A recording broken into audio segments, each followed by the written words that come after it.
Salut la Bulls Nation, bienvenue sur French Bulls TV. Bon, on va commencer tout de suite avec les news sur Wendell Carter Jr. Bon, vous avez vu les tweets hier soir, etc. Wendell Carter Jr. qui était annoncé blessé au pouce gauche et apparemment les médecins des Bulls s'inquiétaient. Donc voilà, finalement plus de peur que de mal, mais tu sais jamais avec les médecins des Bulls, tu sais, c'est les mêmes gars qui disaient en début de saison Valentine et Markkanen, rien de bien grave, ils seront vite de retour. Au final, Markkanen il a loupé 2 mois et Valentine il reviendra pas avant le training camp de l'an prochain. Donc merci les gars. Donc voilà, quand ces gars-là te disent faut pas s'inquiéter, faut que tu t'inquiètes. Hein. C'est quand même des spécialistes les mecs. Hein. Et puis vu les années précédentes aussi, hein, on sait que à Chicago quand on t'annonce une blessure, faut être comme ça. Hein.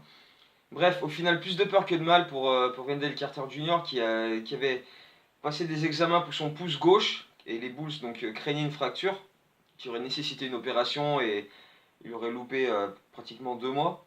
Au final, ça va. Juste, bon, c'est un peu froissé, donc c'est pas trop grave. C'est moins grave que prévu en tout cas. Il devrait être listé en day-to-day et il pourrait au pire manquer le match de ce soir, sachant que c'est le seul Bull qui a joué tous les matchs cette saison jusqu'ici. Donc il pourrait manquer ce soir éventuellement et ce serait peut-être une bonne idée de le laisser au repos pour ce match parce que de toute façon, ben, on joue à Denver, on perd tout le temps là-bas et en plus cette année les Nuggets ils ont une équipe de fous donc voilà on va prendre une crevée ce soir, hein, pas de surprise je vous l'annonce, spoiler. Donc voilà on va prendre une crevée ce soir à Denver donc à la limite que Wendell Carter joue pas c'est peut-être pas plus mal sachant qu'il a aussi un petit souci au genou gauche donc autant le reposer un peu ça lui fera pas de mal. Euh, Sachant qu'il y a Robin Lopez qui pourra tenir la baraque ou Portis suivant les choix de Boylen. Euh, Robin Lopez qui s'est distingué cette semaine avec un début d'altercation avec Chris Dunn à l'entraînement le lundi. Les deux se sont insultés dans tous les sens et Boylen a envoyé Lopez dehors 10-15 minutes pour se calmer. Après, voilà, quelque part, je ne veux pas dire que c'est une bonne chose et que c'est positif, mais ça montre aussi que les mecs en ont plein le cul des défaites et que voilà, ils aimeraient bien que ça s'arrête et qu'on commence à gagner des matchs. Parce que là, 8 défaites de suite, 7-0 en janvier, donc en 2019, 0 sur 4 sur le road trip, et puis donc 0 sur 5 ce soir, hein, parce qu'à Denver on va pas gagner. Et donc voilà, il serait peut-être temps qu'on inverse la tendance et voir que les types se sentent concernés et que les défaites ça joue sur leur morale et leur mental, bah c'est pas plus mal aussi. Après, dans le cas de Robin Lopez, on a su aussi 2 jours avant qu'il avait demandé un buyout et qu'il avait la possibilité de rejoindre les Warriors au cas où les Bulls le laisseraient libre. Et les Bulls lui ont refusé ça, donc bah, tu peux comprendre qu'il est les nerfs quoi. Le mec, ça fait 2 ans et demi qu'il est aux Bulls, il est passé par titulaire, sur le banc, DNP pendant des semaines où bon, voilà, il restait sur le banc de touche et il rentrait même pas en jeu. Il a accepté sa situation, il a rien dit, tu vois, il a fermé sa gueule, il est resté pro, il s'entraînait tranquille. Là, il te manque juste à partir pour service rendu pratiquement. Les Bulls lui disent non, donc voilà, il l'a mauvaise et ça peut se comprendre. Le mec, surtout si c'est pour aller aux Warriors, quoi. Le mec, il a peut-être la possibilité d'aller chercher une bague au mois de juin et les Bulls lui disent non, reste là. Donc bon, voilà, hein, tu m'étonnes que le type il ait les boules. Hein. Je pense que tous, hein, tous dans son cas, on serait comme ça. Hein.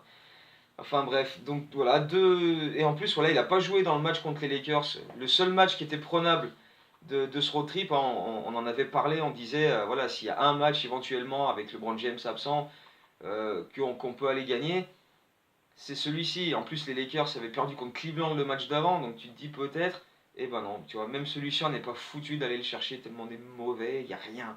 Il n'y a rien dans cette équipe, tu vois, on continue à ras des pâquerettes, quoi. C'est ridicule ce qu'on montre, donc voilà, on risque pas d'en gagner un prochainement. Hein. Avec Denver ce soir, Miami au retour au United Center samedi soir. Non, non, c'est pas pour tout de suite, quoi. Donc voilà. Et donc, Lopez n'a pas joué le dernier match, et Antonio Blakeney n'a pas joué les 2 derniers. Alors c'est bizarre parce que les matchs d'avant, il montrait quelques trucs, il mettait des points, voilà.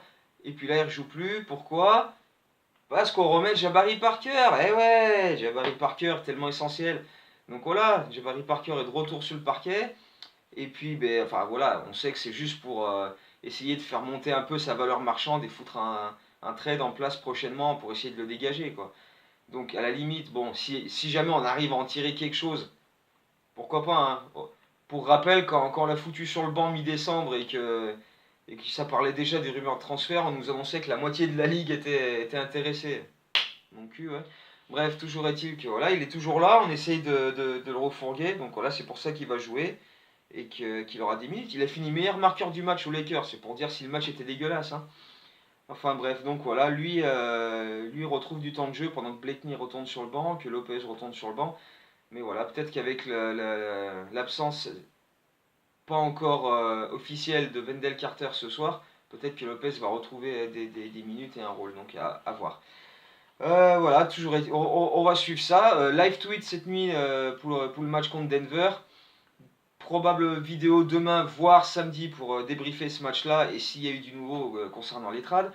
Et puis il y a aussi un article à venir sur Markkanen parce qu'en ce moment ben, on ne sait pas trop ce qui se passe avec lui, mais c'est pas la fête. Donc voilà, article pour parler de Markkanen très prochainement. J'espère le placer cet après-midi, sinon ce sera demain.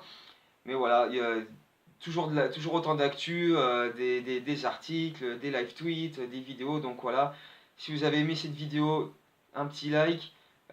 Pensez à vous abonner à la chaîne, à partager, à en faire parler autour de vous. 77 abonnés sur la chaîne. J'aimerais bien arriver aux 100 avant la fin de la saison. Donc voilà, ce sera l'objectif, on va dire. Donc voilà, on pousse ça, on continue, on pousse le projet à fond. Et puis ben, à bientôt pour de nouvelles vidéos sur les prochaines défaites des Bulls. Allez, ciao, à bientôt et go Bulls.